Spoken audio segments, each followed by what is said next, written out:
OPS is sometimes a war criminal. OBS, damn you. Our fight is not yet done. All right. I think we're back. Hopefully we're back. Yes, we're back. We're back? Yeah. Yeah, refresh everybody. I should, put it in chat if somebody would Got it. ask. There we go. Yeah, we're back. Welcome Okay, to everybody. 1933. We're just going to start over. Yeah, we've got dial up here, Oh, I can re-roll that D6 then? Thanks. Mabel with the switchboard was not able to keep up with us, but okay.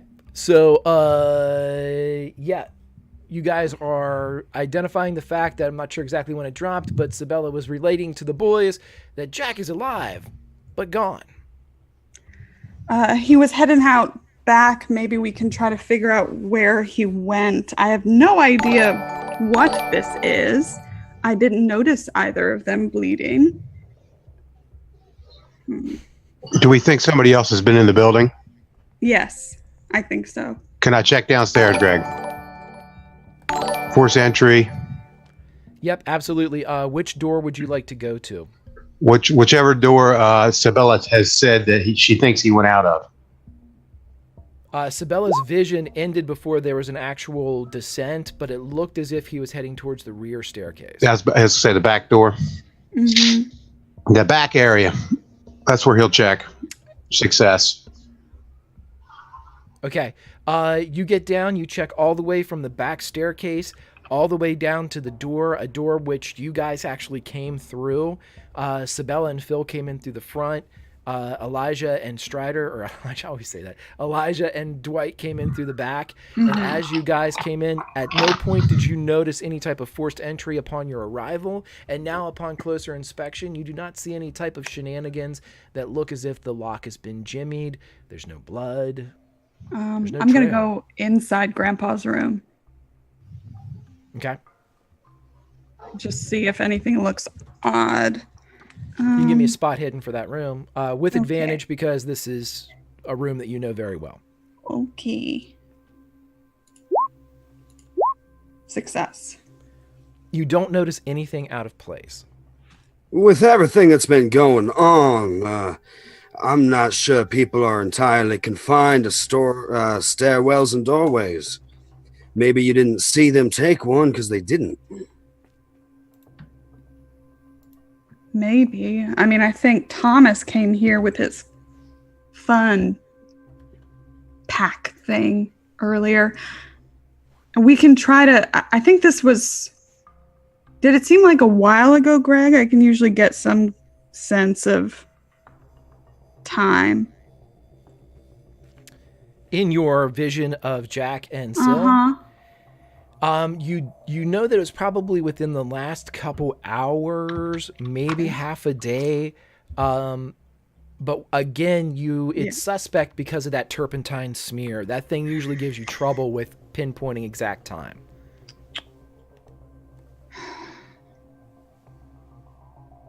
Did it feel like this? It felt like the same smear that was on the pocket watch when I first got it. This one's much stronger.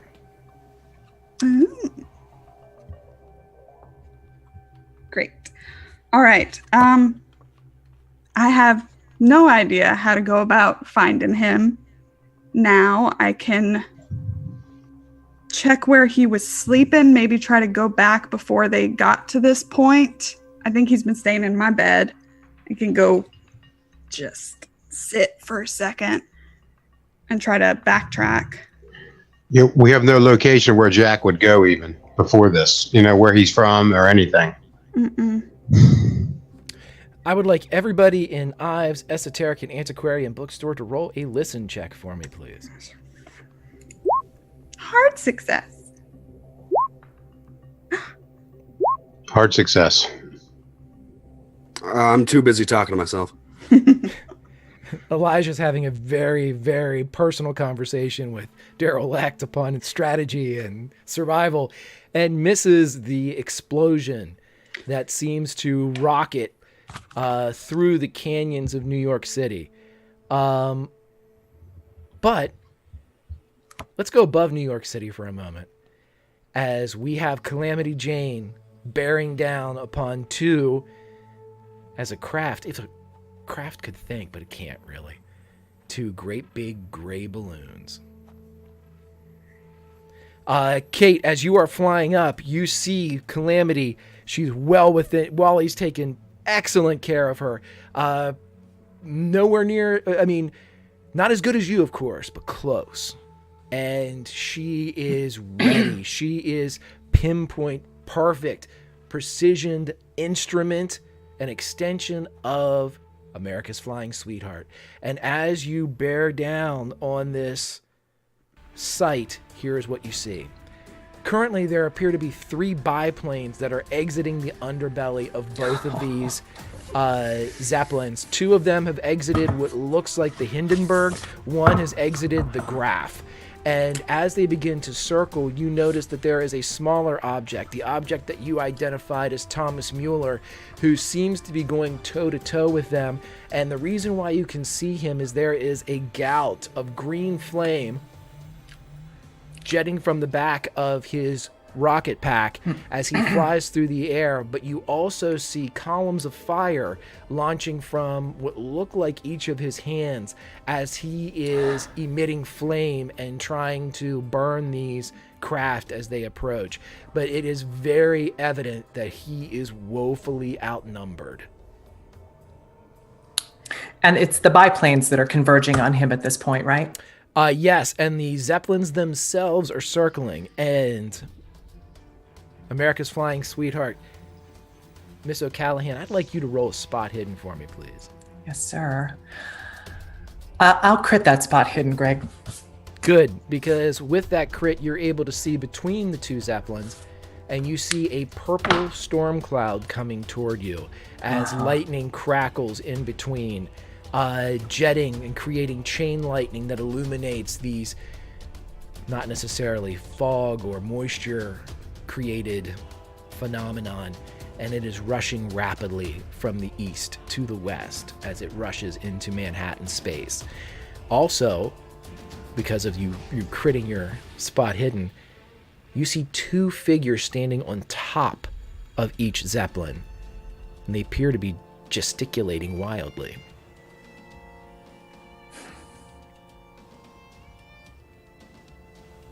Kate flips on the radio transmitter.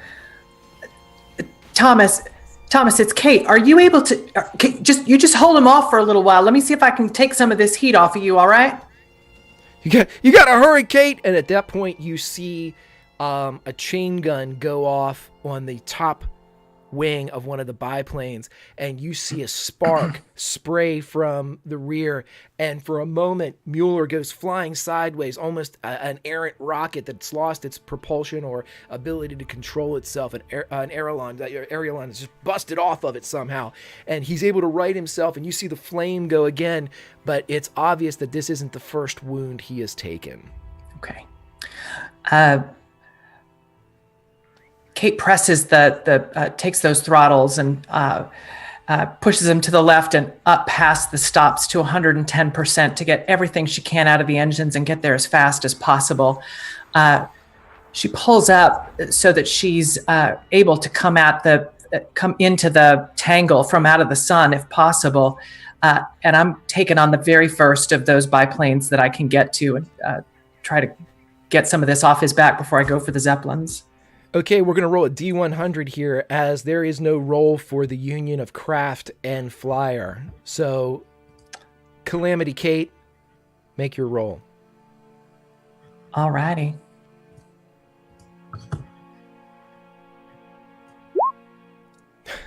How's that? For a moment, we are able to view the occurrence from the eyes of the lost Olympian Thomas Mueller as he is sitting there surrounded, floating in space as these biplanes are converging using tactics similar to the Great War, as they are surrounding a superior or a quicker opponent and just narrowing the window of his ability to travel with gunfire. But to triangulate, you need 3, and now there's only 2. As one of the biplanes explodes, and as Thomas Mueller looks, the reflective goggles of the face mask that he now wears to shield him from the elements glows orange as first a biplane existed, it turned to flame, and Calamity Jane rocketed through the area as you have engaged. So, Calamity Jane, you are among them. They are aware of your presence, but they are taken completely by surprise. I would like you to roll whatever you would like to roll if you're going to engage another. I am certainly going to engage another. Is that another D100? Another D100 for me, please. Yep. Okay. God, you fucking kidding me. I love it. I couldn't love this anymore. Dice, tell the story. I don't have to do anything. Okay, so as the first one explodes, the guns that had been attached to Calamity Jane and fine-tuned by Jack Parsons again erupt and belch death into another one of these biplanes as its tail splinters from the front half and it begins to spiral to wounded and sundered birds as it collapses to the ground. The screams of the pilot and the co-pilot, very visible to Kate's ears, had she been paying attention. And as you rocket through, it's at this point that the Zeppelins appear to have noticed you as well. And a convergence that once was wide enough to allow the biplanes their fun with Mueller is now getting the windows closing. Mm-hmm. All right, Thomas. I cleared it out for you. You take care of that last one. I got bigger fish to fry up here. I'll see you on the ground, sweetheart. You hear him come back through the radio, and you hear him weakly say, okay. All right, I'm gonna. Kate pulls the stick back into a hard climb, almost a vertical climb, but still trying to close the distance between me and one of the two. Which Zeppelin's closer at this point? The Hindenburg would be closer. It goes the Hindenburg and then the Graf. Yeah. I want to be able to come at it from the kind of the back, the kind of the rear quarter, more or less. And Kate's well aware that the Nazis are using hydrogen to keep these things in the air. So I'm just hoping to put as many bullets into the back of this thing as I can. Okay, roll a spot hidden for me. And do this with advantage because you are aware of something that no one else is. Hard success. As you come in from behind the Hindenburg, you remember something that you heard on your trip to the Akron, where they were telling you about the points of aggression that they were able to repel, and you remember that there is in fact, and these were modeled after the birds that the Germans had, which would have been in the graph. They have rear guns, and as you pull around towards the rear, you see like a ball on the bottom turn, and these twin guns kind of catch some of the purple light, and it winks down, and a gun is staring as it fires. Let's cut back to Ives' Esoteric and Antiquarian Bookstore as you all hear an explosion, quickly followed by a second. Well, I mean, he's always doing secretly Jack things. And if there's smears in reality, that wouldn't really be surprising to me at all. Elijah, did you not just hear the explosion? They probably found us. What? There was an explosion. I think I noticed some explosions, Isabella. There's explosions. They're coming, believe me. There's no doubt in my mind that we're going to have people on us at some point. Can Dwight head for the roof? Listen, I hate to agree with Leck, but I didn't hear shit. Well, Dwight's going for the roof to see what's going on. I have very good ears. I'm gonna go outside. I hate to agree with me, Phil. Oh my God, I hate you, so I hate to agree with you. I'm going out the door. Get me out of here. You hate me today because you don't understand the context of what's going on. That's why you No. couldn't hear the explosion, because you were talking. I hate you because you're a prick. What? How many just, years you known me? How many years? Who the fuck knows you? You got like 25 names that I know of. I mean, what? Is that a serious fucking question? I mean, come on. Let's see. Sabella, hold up, and he comes down after you. That's a good point. I'll give him that. Very one. far ahead of him, sir. Okay, which I was going to say, Sabella, you go out through the front of Ives Esoteric and Antiquarian Bookstore, and Dwight, you said you were heading towards the roof, correct? Yeah, he wants to see if they're coming at him. Okay, you're able to get to kind of an attic window. There's not necessarily a flat roof on Ives, but as you get up there, you're able to look out, and in the sky in the distance, you see first a ball of flame that seems to be dropping through the air, and another higher ball of flame that seems to be dropping through the air, and you see two zeppelins that seem to be aggressively moving in an area above the Brooklyn Bridge, an area that you are very interested and very intimate with. Fucking Mueller. Sabella, you don't Sabella, you don't see the explosions, but you do see portions of the Graf Zeppelin, which is further over. The Graf Zeppelin appeared to have been moving towards you all, but has since reoriented itself back towards the Hindenburg. Oh, good. Oh, good. All right. I move back inside, collide with Phil, keep moving inside. What? Are we going inside? All right. Yep. We need to move this party along. They, Why? the Zeppelins, the big fun balloons that have been flying around. They ain't been around in months. What are you talking about? They're right outside, Phil. Okay, come here. I grab him and I All right. go back outside and point. He looks exactly where you're pointing. What are you talking about, Sabella? There are two Zeppelins in the air. Perhaps this is just an Olympian thing. Jesus Christ! Lack, you sneak up on people. I mean, my He's very God. sneaky. He's sneaky. Can- You got to put a bell around his neck or something. You really can't see them. I can't see anything. I'm serious. None of the average people, you could call them, out in the streets seemed to see anything when they were chasing Soldier Boy and me. I wouldn't call Phil average in any department. Can I make an occult roll, maybe, to see if I think there's something? Yeah, I'm just gonna keep talking, just to see if there's something occulting going on. Maybe that's the reason that he can't see him. Yeah, you go ahead and make a roll. And with that Okay. comment, Phil will look over I'm at already regretting it. Phil will look over at Derelict and he'll say, "It's like a baguette." You have a special skill I did not know about, Phil. Success. Jump rope. You don't know specifically what's going on here, but you don't believe that the Zeppelins in the air are fake. If they're there and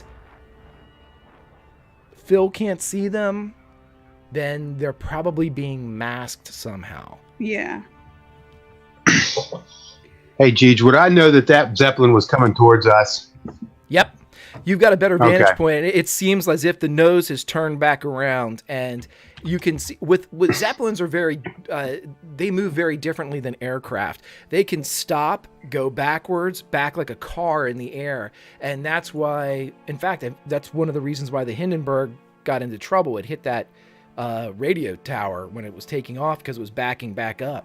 But so anywho, yes, you can tell that it was on its way.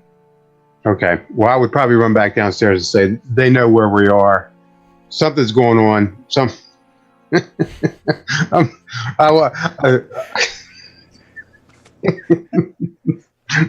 like a baguette. John Holmes, Crusty. Peter North. What are we talking about here? Listen, it's part of the narrative. It's been established. Okay, so So- Dwight's come out with us. Yeah. Well, yeah. There's some sort of where we just were, Sawyer. There's a battle going on. I don't know if it's Miller. I don't know what's going on, but that Zeppelin was coming straight for us. They know we're here. We need to get out of this area. Well, if They- they're apparent- distracted right now, it might be a good time to go to the docks. Right. My question is, how are they finding us? How do they keep knowing where we're going at all times and where we're at all times? This is something that's becoming a real problem. There are ways to find people. As you would know, Sabella, Yes. there's people like Sabella that can see things, and there's people like me that can tell other people things. So it's probably one of the two. Yes. I would lean more toward the unfucking explainable area than people telling where we're going and what we're doing. Both seem to be highly effective. All right. So we should go. We should try to go to the Tug Pegasus while they're not looking at us, right? Should we wait on the dock? Elijah's going to silently Kate- go grab those two forms off the desk, the one about Greta and the one about German dude. I don't even know his name. Dwight has not put that on the counter yet. He still has that with him. Oh, he'll take Greta's then. Yeah. Yeah. He'll tuck that away. Okay, yeah, and you guys also have the book, which is a large tome that has the 4 hair color braids that are used as bookmarks. 2 of them are in. One is at, I believe, the brown and the red are marking spaces. The blonde and the black colored hair are just dangling outside. Sabella, you're my favorite librarian of all time, so I got you. Thank you. You did? Have my demonic hair book. Oh. What? What? What? It's not a baguette, but it should It's- keep you entertained. Okay. It's satanic. It's like a baguette. The book. Okay. Maybe I'll just put that in my bag. I'm gonna do a psychology check really quick to see if Phil's lying about the baguette. Go right ahead. Me. He's If not. the woman says she ain't lying, 33 she ain't hard. lying. If anything, Phil is Right. If a understating woman it. says it, I'm very honest. Okay, so as you grab a hold of this Yup. book, Yup. I would like you to roll a power check, and at this moment, a cab deposits Dr. Greta von Kraus outside the Ballantine Ale Company. And the cabbie turns around and looks over his shoulder at both Wally and Dr. Greta von Kraus and says, "Doctor, I believe this is your stop. Wally, you can come along with me." And Wally looks around and looks at Greta and then looks at the cab driver. I will be catching up. I have a quick errand to make. Oh, okay. Well, Kate wanted me to take care of you. If you prefer, you may wait here, and I will be back in a few moments. I have enough to pay the cab to wait. That might be best. Maybe I'll just wait here. That way I can keep my promise to Katie. Certainly. I will be back momentarily. Doctor, as you walk through into Ballantine Ale, you see the goings on of a prominent American brewhouse. And as you walk through the front doors, you are greeted by a very, very thin man that walks up, and he seems to have you don't believe he has a comb over, but the haircut itself seems to present itself in that way, as there's no identifiable peak to his forehead. And he's wearing very thick glasses, but the rest of him is impeccable. And in 1933, there probably isn't a more expensive outfit from shoes to thick glasses.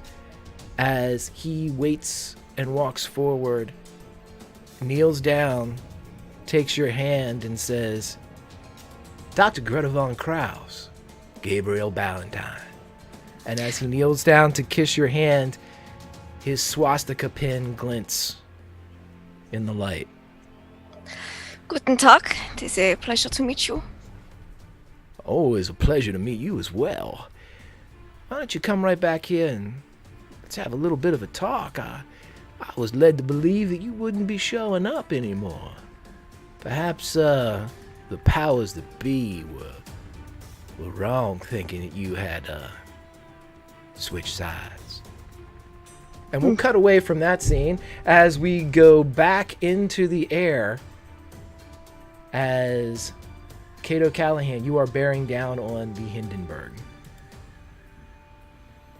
And I'm under the observation of a gun turret, right? You are, and I would like to let everybody know that advantage has been given to the party from Katie as well. And in addition to that, Allison gives her sub-crits to Sabella and Dwight.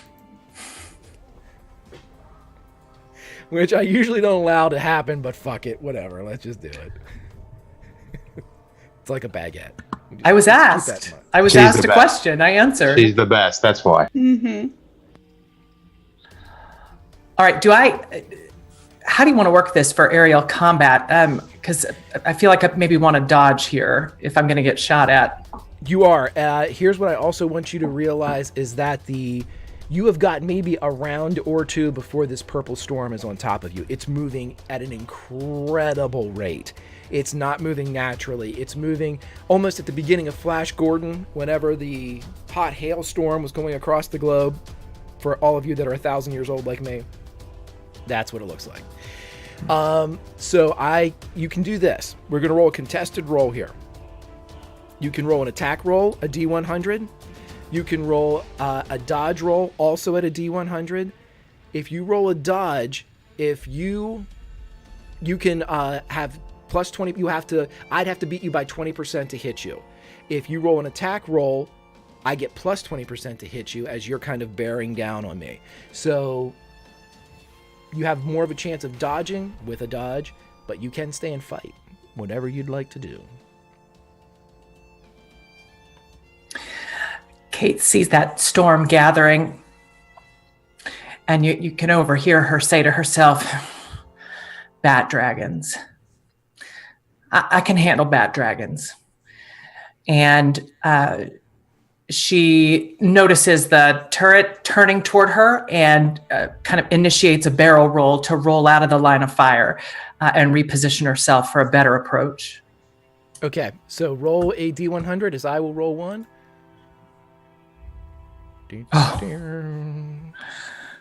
Can I decide to crit it now that I've seen what your roll is? You. Oh, okay. Okay, so as you turn, you feel Calamity Jane rock beneath you as several shots tear at the undercarriage of Calamity. Just as you initiate this barrel roll, they kind of clip her underbelly, and much like the pilot herself, the plane doesn't allow itself to be impeded in any way. If you feel a slight drag as bits of metal have been pulled out of place, but that's just because you're so finely tuned to this aircraft and the speed runs that you all had made over the skies of California, you know that she's just been hurt, but she's not showing it. Mm-hmm. All right, so as she comes around, she writes herself out of the barrel roll and reorients because I've got a better approach now onto the Graf Zeppelin. So I'm going to take that approach from as safe an angle as I can. Again, I'm just looking to put bullets into that envelope and see if I can blow her up. Okay, So as you're coming in, again, because of the role that you previously had, knowing that she has points of aggression all over her, you remember now that she has one in the back, one in the front, two on either side, and one on the top. So as you come in, you're able to kind of pick your poison. The only surefire place to get at a Zeppelin, surprisingly enough, is straight from below, as they cannot drop their guns the necessary geometry to make it work. So if you're coming straight up and you're just going full bore trying to, I'd like you to roll a D100 for me, please. I'll crit that one. Okay. So as you crit this one, here's what happens narratively. You tear into the underside and the control console and that floating hangar that these aerial aircraft carriers had at the time. You hear screams coming from the inside as just this bevy of shots tears the shit out of this hangar. You see figures falling out. The entire craft lists as several of the shots go into the control room and the glass front of it. As it pierces through there, you hear hollow rings, screams of impending, perhaps, explosion, but nothing happens. And for a moment, I'd like you to roll a spot hidden for me to see exactly what you observe. I'm going to take advantage on this spot hidden roll. Okay. Oh, hard success. As Isreaver, thank you for the host, my friend. We will cross the streams. You see, just as these shots that would have been kill shots enough for a Zeppelin, there is a ripple of purple along the entire body of this big gray balloon. And you see that this ripple emanates from the top of the craft. Mm-hmm. Let's cut back to Ives' Esoteric and Antiquarian Bookstore as the craft known as Calamity Jane and the pilot known as America's Flying Sweetheart rocket past this craft, the Graf Zeppelin closing. And the last glimpse that Cato Callahan sees is a biplane exploding just as a green flame starts to plummet from the sky.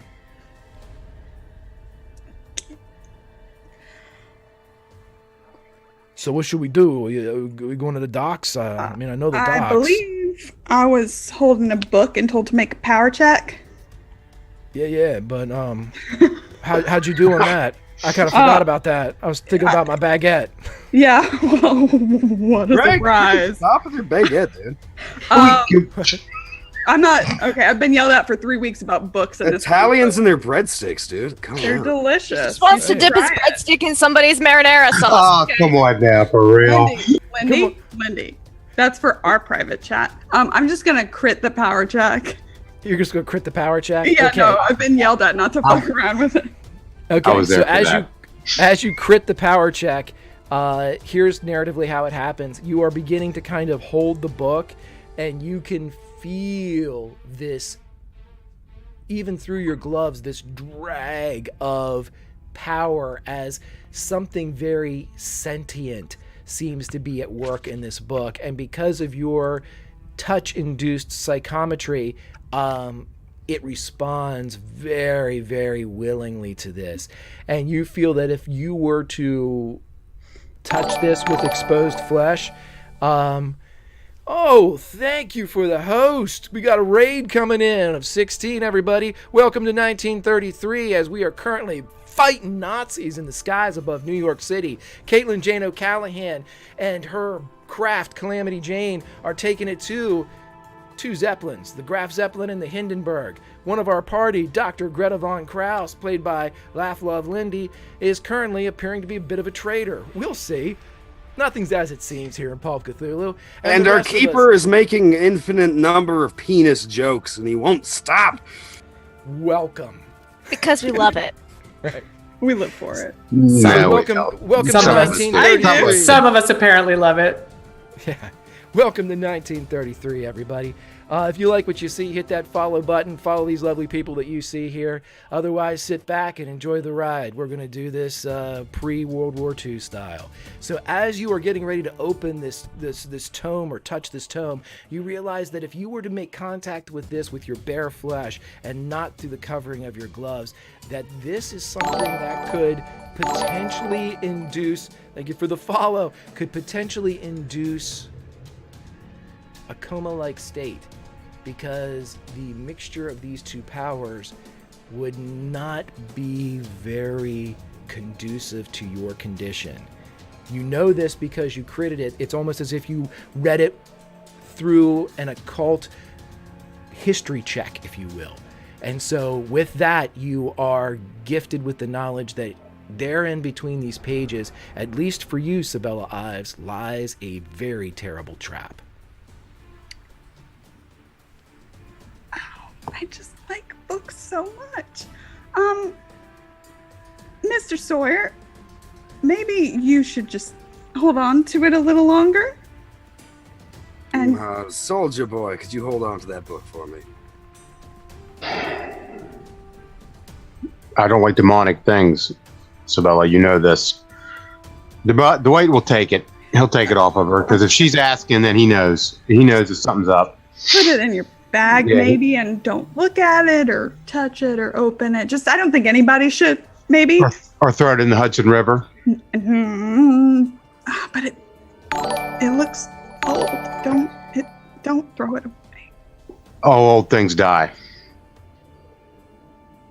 Okay. Yeah, very pathetic. I'm glad I am so young. Put it away. There we go. All right. Should we grab anything else out of the bookstore before we get out of here? That's not a bad idea. Is there anything if Greta's here? Her lab coat's here. I'll grab it. She's got the snake pistols. And my brains in the fridge. Get her brains in the We're not taking brains. We're not taking brains. That's not happening. I'm gonna take my handkerchief with the wiped off blood for her from the floor. We will go in and get anything of value before we leave. Should we pack a bag? Yeah, kiss this bookstore goodbye for a while. Lock it up. I'd lock it up, and we need to get out of here for a while. If you want it to stay. Okay. Dwight seems pretty serious that he wants to get the hell out of New York City. Okay. That's where he's at with this. All right. Okay. So we're gonna grab some things, and we're heading. We know exactly where to go, and we're going. We are going to the Tuck Pegasus right now. We're doing it. If we need a car, I could call in a favor from the family, but Mr. Breadstick's gonna have to hide his face. Hey, listen. Fuck you, Daryl. I wouldn't have to hide nothing if it wasn't for you and your fucking lies and shit. I can get a car, too. I mean, it's not like this guy is the only person that can fucking get a car. I can walk outside right now and get one. Good then. Go ahead and do it. Oh, you motherfucker. You fucking tricked me. And he walks outside. What? You know, Really? I look at Sawyer. I think, he could burn us up in like 2 seconds, right? He won't. I put 1,000 bullets into him. I put literally 1,000 bullets into this guy. You only need one, Soldier Boy. You don't What know does about that that mean? bullet. You don't know about that bullet. Nobody knows about that bullet. Okay. You don't know that I can kill him. I keep it to myself. Okay. Yeah, if he was gonna kill me, he would have already done it. No one is killing anyone. Yeah. My point exactly. Oh, let's leave a little note for Greta, and we can just say something like, Greta, I took your shit. Come find me. we could just leave something like where Thomas said. So she knows, maybe just a casual person wouldn't. Yeah, that's smart. Yeah. Say where Mueller said. That's fine. Where? Took your shit, Mueller said. Okay, yes. Okay, I'm going to leave a little folded note. So what do we need to grab? Just enough. Anything in Knowing our we need luck. booze? That's what we need? Booze? I'll take Knowing our booze. luck, I would suggest your entire collection of firearms. Yeah, that's always on me. Definitely. And we grab the snake guns. I have both of those. Yeah. Okay. Yours. I tell Okay. you what, unless you guys tell me that there's an, you don't have to remember all of your Okay. special possessions here. If there's something that you're leaving behind, let me know. If you're taking all of your important brains. artifacts and items and all that good stuff, I will Yeah. say easily that you have packed it all up because you're intelligent people. We don't have to go through and just try to remember it all, but you guys have got it. You're good to go. Yeah. Yeah. Takes you about 20 minutes to get all this stuff together. Was the as- keepers that were telling us to? hurry Yeah, up? we're trying. As I lock up, I just give the door a kiss and then go. Okay. And we'll make it. I'm going to say you guys are rushing, so we gave you. I'll give you 5 minutes to get all this stuff done. I tell you what, if somebody spends 1 crit, you can do it in 5. Otherwise, it's going to take you 20 to get it all taken care of. I'll spend 1. Oh, thanks, honey. Yep, I got Okay. it. So you guys are able to crit it up, and within 5 minutes, you're able to get out of there. As you walk outside, Phil looks around, and he has indeed procured a car from somewhere. You're not real sure exactly what happened to the front driver's side window, but there is a car nonetheless that is here, and he kind of gestures. Hey, I here we call go." shotgun. Fuck you, call fucking shotgun. Oh my god. Well, I thought you were driving. I am driving. I'm not driving with you. You sit in the back, Rick. How did you know where we were at all times, Miss Steele? How did I know? Because we know Yeah. everything. I don't know shit anymore because this guy cut my fucking ears off. The family, dude. Great. Are we driving now? Yes, and we're driving. And as you guys are driving and heading towards the docks, which are very close, Phil looks out and looks around and he goes, "Oh, fuck, man. It wasn't supposed to rain today." And let's cut to New Jersey as Dr. Greta Von Krause has just been introduced to Gabriel Ballantyne, as I am reading my own phonetic problems. "I didn't believe that you were coming in. We were told that not to expect you anymore, Doctor." It appears you were misinformed. I was operating under previous orders until I met with Gabrielle, such as yourself. Oh, very well. So have you been able to take out any of these and he's talking like this in front of people that are walking back and forth and back and forth. Roll a spot hidden check for me. Okay. I'll spend 1 point of luck. That's Okay. Yeah. For a moment, you don't see that there's anything wrong until you kind of focus a bit and you realize that everybody in this factory is blinking in unison. Ah. Okay. So, have you been able to handle any of these Olympians that these people are calling themselves?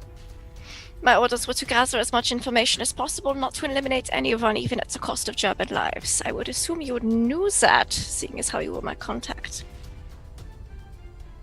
I'm sorry, I must have been wrong, man. What information have you received on these people? Greta will Spec- hand over some Spec- notes. Ooh. He starts thumbing through. I'm assuming these are the...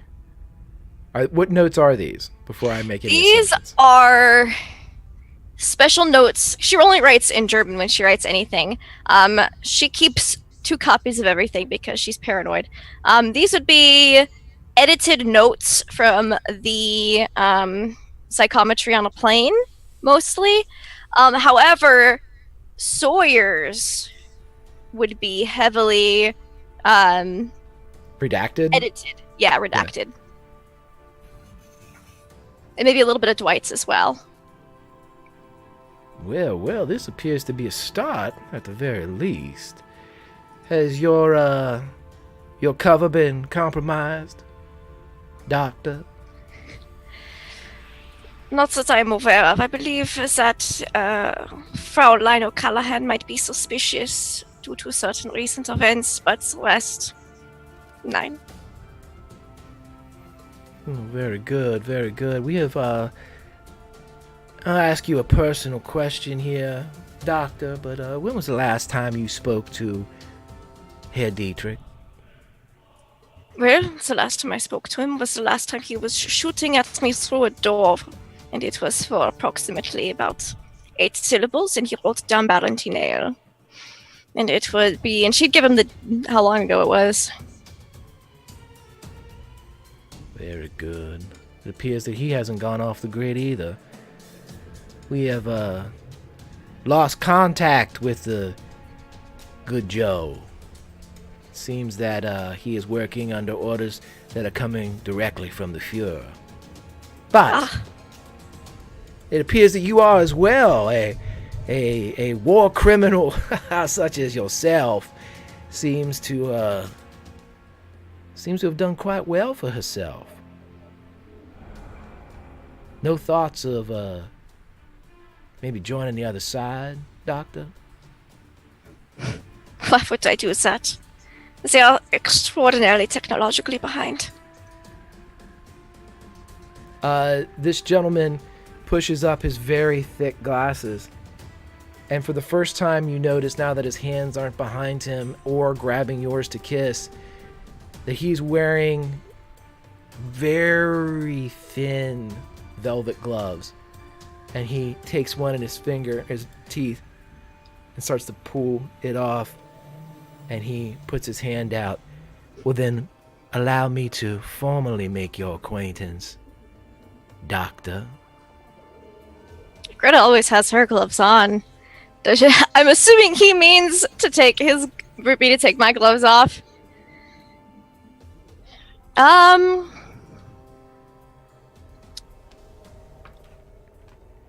Yeah, she'll take her gloves off. Or one glove. She's gonna take the glove off of the left hand, though. The hand that has all the scarring and stuff. Okay. And so as he reaches, his fingers move in to take your hand, and they do, but you don't feel the same power that you feel with Sabella or even with Dietrich or with some of these more refined psychics. In fact, you feel nothing at all from this gentleman. And perhaps it's something more akin to what you saw with the Vatican whenever it was an experience and a sensorial type of... And she was going to be doing what she was doing with when she heard Sawyer before the Vatican and thinking very hard upon what she wants him to see. Okay. And you'll notice at this time that in his other hand, he is moving a disc with his thumb and forefinger back and forth and back and forth. And as he touches your hand, I'm going to need you... He is going to attempt to discern whether or not you are telling the truth about your relationship with the Olympians. And this cannot be critted. Because you are going to have to make a declaration. And this declaration can't be done in a crit because a lie of this magnitude can't be hidden in this way. So here's the question that only Greta can answer. And you're going to tell me whether Gabriel passes or fails this. Okay. And this is a simple question that you hear in your mind. Would Greta be willing to kill every member of the Olympians? Every member of the Olympians? Every member of the Olympians. And we're going to cut away so you can think about this. Okay, good. As we go back up into the skies, as Caitlin Jane O'Callahan is banking and heading towards, spinning away, as several shots go off behind her from the Hindenburg. Oh.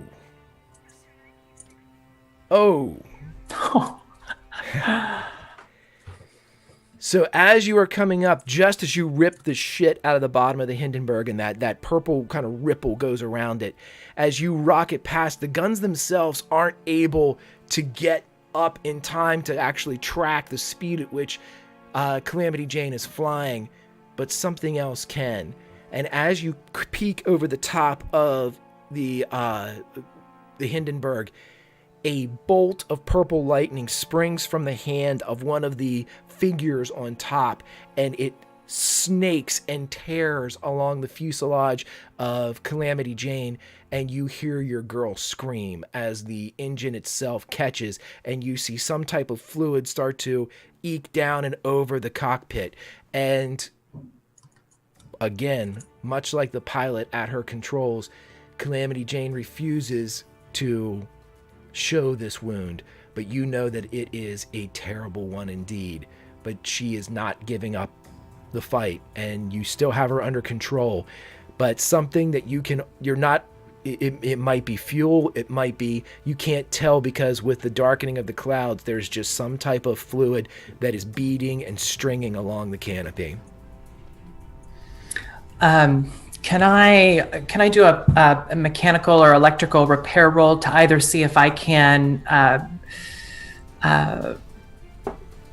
kind of reset things in such a way that allows me to get a little bit more out of her, or just get a sense for what I've got left in the air?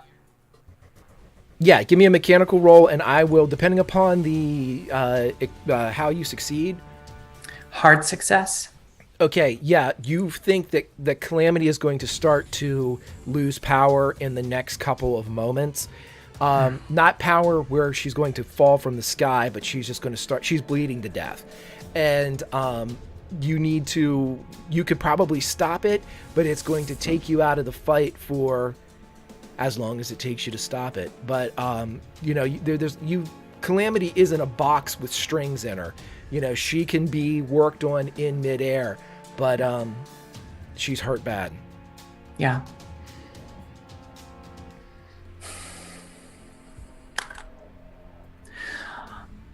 All right. I'm going to make one more strafing pass before I try to do something about this.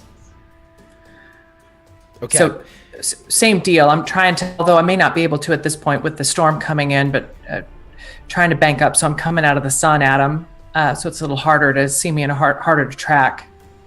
Okay, so you're coming like from the west as the sun is beginning to like peek down into the west. You're coming out. What would you like to aim at? Well, I'm real interested in those fellas that are up there on the top doing their thing. So I think this is a strafing pass along the top and acknowledging that those defensive guns are there. I'm going to count on Calamity Jane to take me through one last time and see if I can knock out whatever magical defense they have. Okay, so roll me a D100 for me. I'll crit it. Okay, so as Calamity, who is beginning to cough a bit as this perfected aircraft is still very capable of flight, especially in the hands of America's flying sweetheart. And Kate, you can feel her. If planes can't scream, they're inanimate objects, can they? And as you bank her around, you can hear her as she's gritting her teeth and trying to do everything that your hands are indicating that she should do.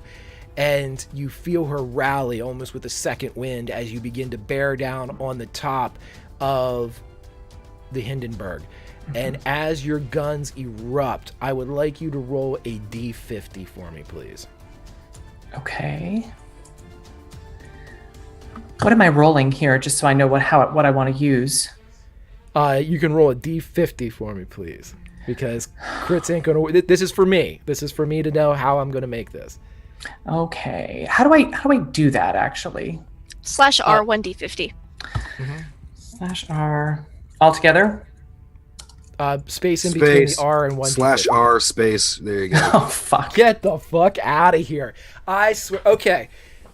As you turn around and as Calamity Jane is coughing, you feel her bear down, and as you hit the buttons and as you activate the twin guns, Calamity grits her teeth and screams in unison with these guns as they tear down through the Hindenburg and split this person on top of the craft into 3 separate pieces as it just rips through the flesh of this person. And immediately as this person is sundered into 3, the Hindenburg explodes. And every person on the Isle of Manhattan that is within ear and eye shot turns to look. As Kate feels the buffeting of the explosion hit Calamity Jane, she rides the shock a bit, and then turns out away to see if I can get away from this. And as she does, she reaches up. She's got that crucifix that she wears around her neck, and she kind of fingers it. And she says, "Thank you, Franklin. I needed that, sweetheart." And she pushes the stick down, and she's heading down for ground level as fast as she can. As you're going down for a moment, you think that your prayer was answered, and with the insanity that you have been through over these weeks and months with the Olympians, it's not something that you would even think would be possible, but instead you hear a voice not Franklin, and it's deep, and it's ancient, and it seems to be coming from the clouds. "Thank you, child. They are weakening." And you see the lightning bolts begin to strike the Graf Zeppelin as it turns and begins to head down and away, and the storm proceeds for a moment and then retreats back to the east. All right, I'm trying to get down to the ground as fast as I can here. I don't know how much time I've got left in the air. She's hanging. She's hanging in there. And basically wherever at this point. I just want to land. There's a Central Park. Why the hell not? Let's do it. Okay, so I'm going to make you make a piloting check for me as you are bearing down on Central Park, but it's got a nice wide area in the middle there. You know, it seems a lot of people. Yeah, go ahead. I got plenty of crits, but I just take all the fun out of it. There we go. Hard success. Okay, so Kate, as we end this moment, Calamity lands perfectly. She is hurt, but she is alive, and she can be fixed.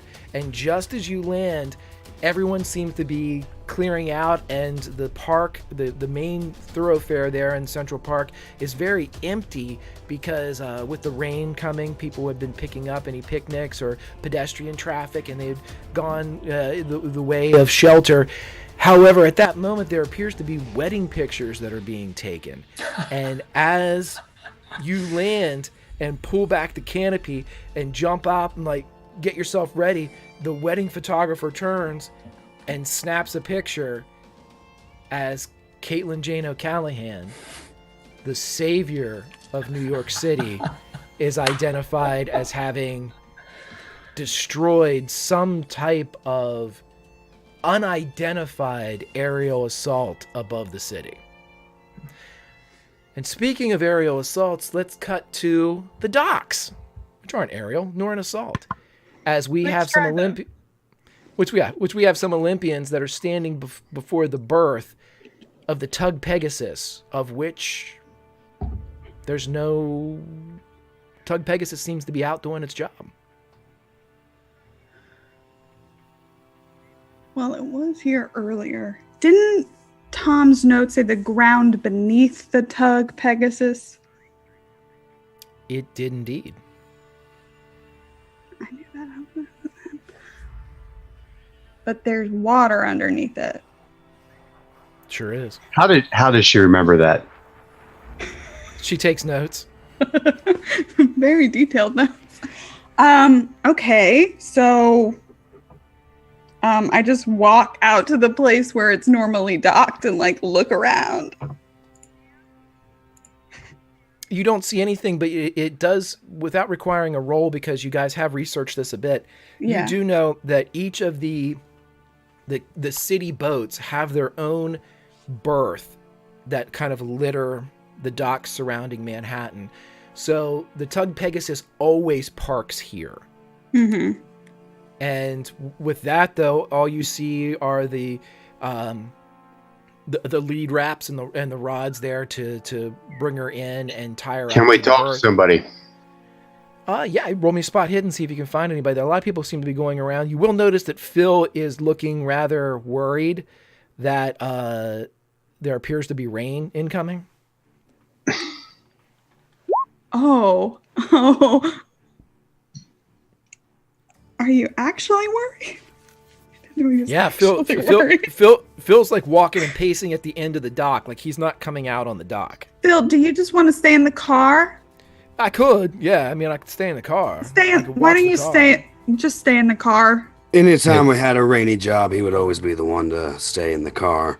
And anytime we had a dangerous job, this guy would send somebody else to do it. So, yeah, you know what? What's the phrase? Getaway driver? You know what? I'm going to fucking burn you to a goddamn crisp black. No, you're not. Go sit in the car. Apparently not in the rain, you're not. I thought I was going to sit in the car.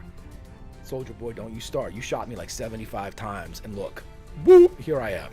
He goes over in the car. You hear him muttering as he gets into the car. Oh, my goodness. Yeah, Dwight take notes of that, believe me. Okay, everybody. Okay. I know it's like poking a lion with a stick at the zoo when I shouldn't do it, but... Yeah, don't poke him. I had a success on spot hidden to find somebody that might have information. And then you see a dock worker that's identified with, he's wearing a pair of like overalls, like a full jumpsuit type of outfit, and it says, NYC on the back. Dwight says, "Hey, you, come here." Hey, fuck off, I'm doing my job. Elijah will walk over to him. Smart. I was going to intimidate him. I was going to grab him. That guy was getting grabbed. I'm telling you. He was grabbed him. He was like, fucking works. I'm going to intimidate you, bro. Do it, Sawyer. Go get him, Sawyer. Please. Sawyer's going to slap his hand up on the guy's shoulder. Hey, bud, you ever heard of the Tug Pegasus around here? Yeah, it parks here every day. Who are you? Oh, businessman, talking about business. You know, Tug Pegasus boats, like that kind of stuff. Do you know where it's at? When it's going to come back? Mr. Businessman, it is a tugboat, and tugboats go out into the harbor and bring in big boats. And during the day, that's what the Tug Pegasus does. It brings in big boats. And so if you want to sit around here and wait for it to come in, maybe draw a picture of it. I'm sure there's somebody selling balloons or something. You can have a nice, friendly day, but I'm going to go over here and finish my job. And I mean, what the fuck are you doing in the afternoon without a job? Right? Christ, I'm going to lose mine. I got kids. And he starts walking off. I make your annual salary in a month, man. Okay. Greg. Yeah, fuck off. Right. Greg.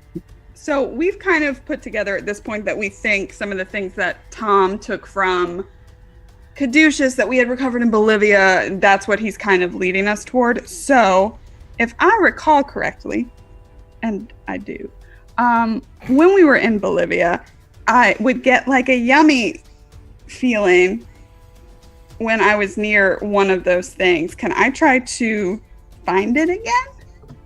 Sure, yeah. Give me a power check. I'm just gonna crit it. I'm just feeling real efficient today. You guys are standing, you're out on the dock still as the other two spokespeople have gone over and irritated this worker. It is right beneath you, maybe 40 feet, 30 feet beneath you. And there's water underneath me? Yep. Oh, fun. And there's ground beneath that there water. Thomas. Gentlemen, are any of you good swimmers? The way the docks are built next to the street, is there any way that like a sewer grate could possibly go to the same location? Ooh. Yeah, but it's all coming out basically at the same level, and they sheared Manhattan so you could have boats pull in here. So it's about, you can't, just like on Borneo when you couldn't really pinpoint elevation and things like that, you're thinking it's about 30 to 40 feet down. We're thinking it's a crit. I'm thinking I need to figure hear out who's what we're doing that. doing. Can I roll an idea check to see if I'm divinely inspired? Yeah, sure, go ahead.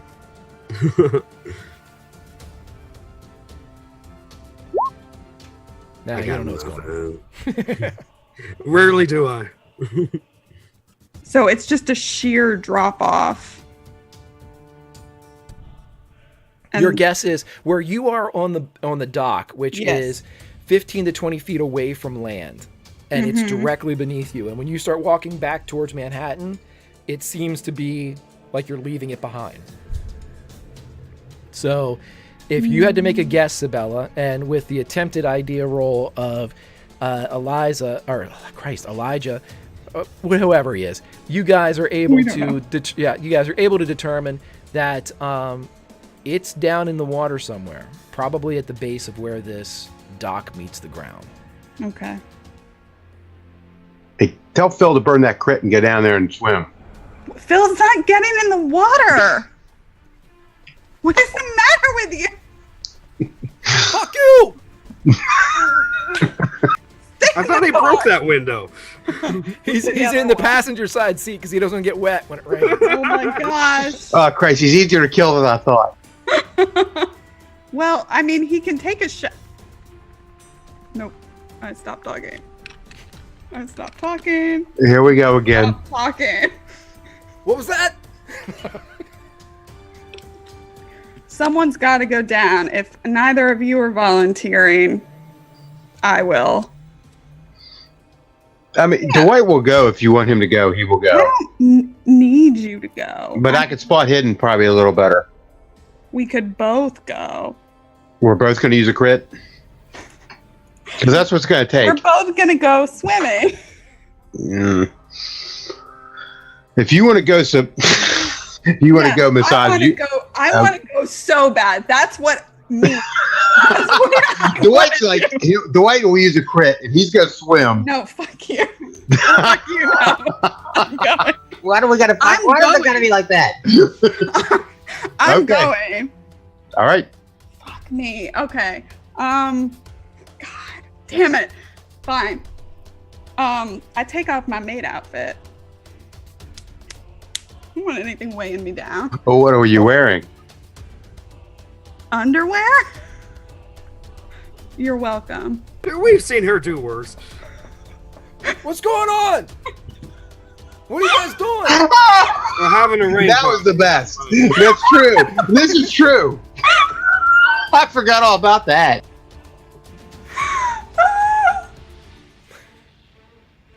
Okay. So you're gonna crit it out? I don't know what that means. I'm gonna go get the stuff. I'm gonna go get so the stuff. with a crit, you dive down into the water, and it's still dirty, but not nearly as awful as it is nowadays. But as you go down into the water, you immediately see a bit of white, almost like a nylon rope, that is tied just below the surface. And as you follow it down one of the struts of the dock, you get to the bottom, and there is a bundle, and it seems to be wrapped in a tarp and tied and fastened and lashed with the same nylon cord. Okay. I wanna tug it up. She's doing what? No, I'm joking. Okay, so as you're pulling this back up, it's with its water, you're able to get up and you're able to hand the rope up to Elijah and Dwight, and they're able to pull it up.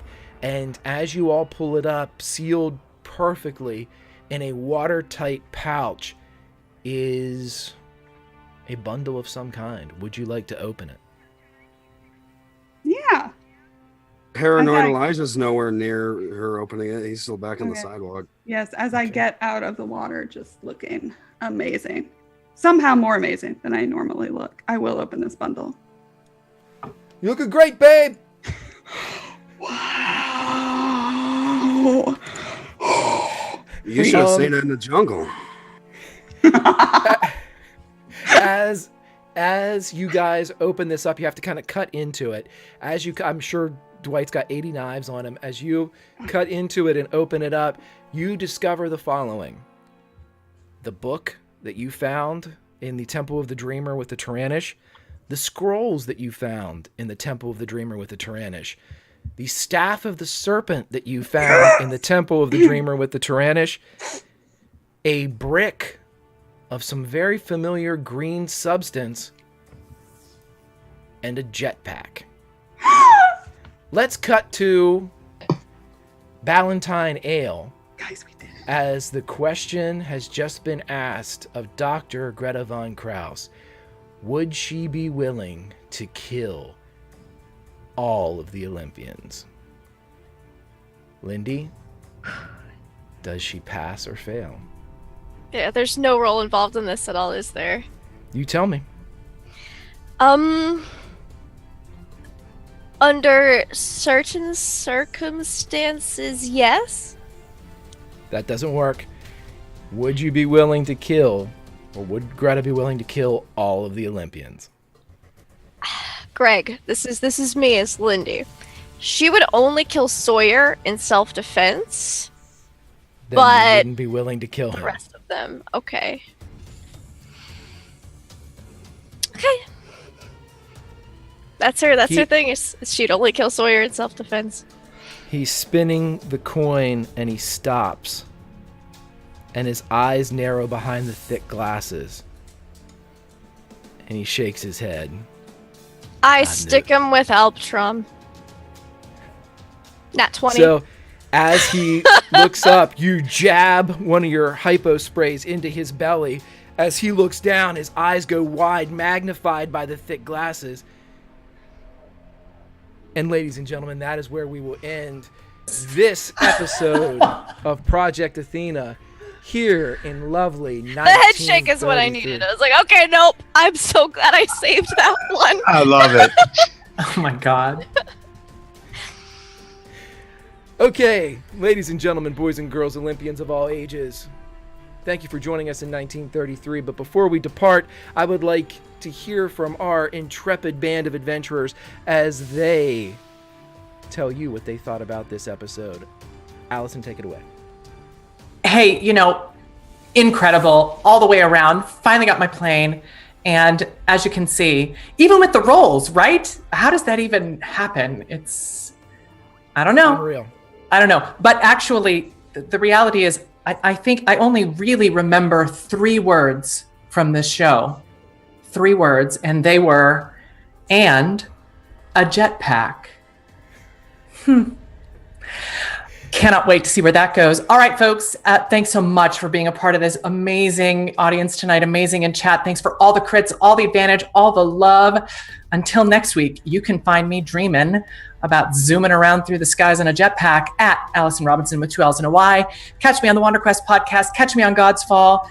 And catch me back here next week. Love y'all. Bye. Awesome. Lauren, what did you think about tonight? How you doing? Guys, we did it. We did the thing that we were supposed to do in episode 2. We did it. Yay. I'm so happy. This was so much fun. Oh my god, I missed this so much, and I can't wait till next time. You can find me on Twitter at ThatSaltyGinger and playing some D&D 5e tomorrow over on Encounter Roleplay at 1 p.m. EDT. Gonna be cray. Right. Awesome. Steve, what'd you think about tonight, buddy? Tonight was just fantastic. I got to watch the people do what they do the best. I love being with these people. I mean, everything was just they excelled. Greg, you put them where they could excel, and I love it. I love being a part of this. I love just listening. Personally, I love listening to it. It was amazing. Had a blast. It was awesome tonight. Awesome, buddy. Strider, Elijah, talking sassy, getting salty, putting Phil in his place. How do you feel about tonight, buddy? Elijah's way more calculated than he actually appears. Every single sass and every single bickering argument between the parties all just feeding into the grand plan. That being said, actual surroundings, Elijah barely knows what's going on, and Strider knows even less. Kind of worried about this package that Mueller, I think he left us. It's, last time we had a context. We had people helping us. We had the government backing us. Now we're just like 5 or 6 fuckos with a bunch of Nazis and governments and caduceuses and all this other stuff coming after us. So I have no idea what the next plan is. So I'm going to let the smart people handle that. And I'm just going to be here smiling and making sassy comments. That's awesome, buddy. I'm here to tell you, normally I don't know exactly what you're doing, but I got a really good feeling about what you're doing with Elijah as you navigate. And I'll readily admit this, bought it hook, line, and sinker with Phil whenever I can get a car too, and that was just you using Phil to get a fucking car, which I thought was fantastic. And I was like, I was halfway through it, and I went, well, yeah, you got me. All right, I'll go get a car. So that was great. I love it, man. Elijah Sawyer, he's definitely one of those PCs that you just love to hate, kinda, because he's the thing that the party needs. It's that rogue. It's that D&D rogue that you need. Speaking about a thing that a party needs, Lindy, Greta, huh? Damn it, Elijah! Making Greta actually make a friend? Yeah, thanks. Now I'm in trouble with the Nazis. My cover's... Now I have to actually fight my way out of a scenario. This is fantastic. No! Oh my goodness. I was not expecting it to be such a... Tonight. It's just, wow. Exciting. Can't wait to see what happens next week. Thankfully, I have some crits to use to hopefully extricate myself from this situation I put myself in. But we'll see. This was amazing. Fun fact I feel like everyone should know. Today in history, May 6th, the Hindenburg actually did crash. So, fun fact. Yeah, this is the anniversary. Today. Yeah, it's the anniversary today. And Caitlin O'Callahan just crashed it. Thanks to Kate. This is an educational stream. We have always said that. Elevator PSAs, actual dates in history. Yeah. Greta is gonna be in a bit of an interesting situation next week. I actually want it to be next week now, just so we can continue playing. 2 hours is not enough, Greg. Damn it. You can find me online at LaughLoveLindy on Twitch and Twitter, doing all of the things. Let's just go through real quick. Sundays here every week for the awesomeness that is Pulp Cthulhu. I love it so much. Tuesdays, Thomas Tickles podcast, released sometime during the day. Tuesday evenings, my channel, currently running Out of the Abyss. I'm the DM. It's a lot of fun. Wednesday afternoons, counter roleplay, playing with Greg, and it's super awesome. More Call of Cthulhu. I am a really 86-year-old lady, and it's awesome. She knits. It's cool. 3 hours after that, with Mr. Sawyer, Mr. Strider, Star Wars RPG, also on a counter roleplay. I get to play a blind Jedi girl, and she's a lot of fun. She's super sad. Dark side.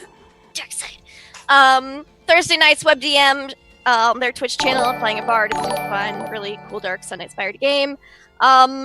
Fridays, starting next week, also on this channel, Firefly RPG, and I'm so excited I can't hardly contain myself. And then, like every other Saturday, Pyro Square RPG, playing D&D. It's a lot of fun. I do a lot of stuff. I can't say no to things. Bye. I can't say no.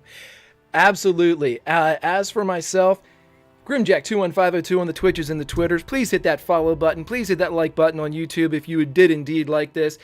As we are getting ready to go out, I will let you know that here on the channel this coming Friday, we are having the launch of our Firefly adventure at 2 o'clock on Friday, Tales from the Big Damn Verse. And as a sneak peek for all of you, I think I actually have this worked out where you get to see the intro for this show.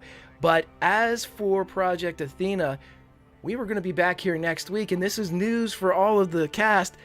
I am going to promise this, no matter the donations, no matter what happens next week, everyone but Greta will have an entire session to nap, research, look at shit, touch shit, figure out shit, get somewhere And in kill New York people, City right? And and eat kill baguettes. people if you want. Eat all the baguettes.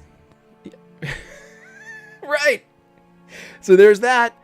As for myself, you can find me tomorrow on Encounter Roleplay at 4:30 doing a little Atomic Cthulhu, which is dope. On Tuesday on WebDM doing some Starward Bound, which is some 5e Spelljammer shit, which is awesome. Wednesday on Encounter Roleplay doing some Call of Cthulhu from 1 to 4. Friday we'll be here for Firefly, and Saturday night it is Learn by Play on Wizards of the Coast. But ladies and gentlemen, boys and girls, Olympians of all ages, 2018 is back. But only for a week. Because in 7 days we return to 1933, and these Olympians have a story to tell. I, too, have a story to tell. And our paths are going to converge here, as the tales told will be twined, and we will see exactly who lives and who dies in this, the second season of Project Athena. But before we say goodbye, I will leave you with this, and hopefully it works. We'll see you next week. But stop by on Friday. Take my love, take my land, take me where I cannot stand. I don't care, I'm still free. You can't take the sky from me. Take me out to the black, tell 'em I ain't coming back. Burn the land, boil the sea. You can't take the sky from me.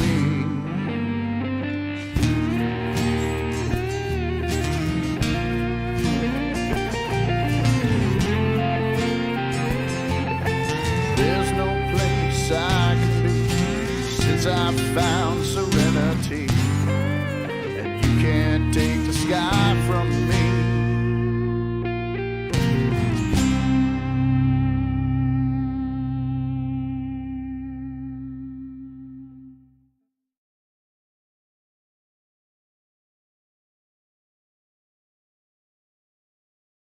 Everybody.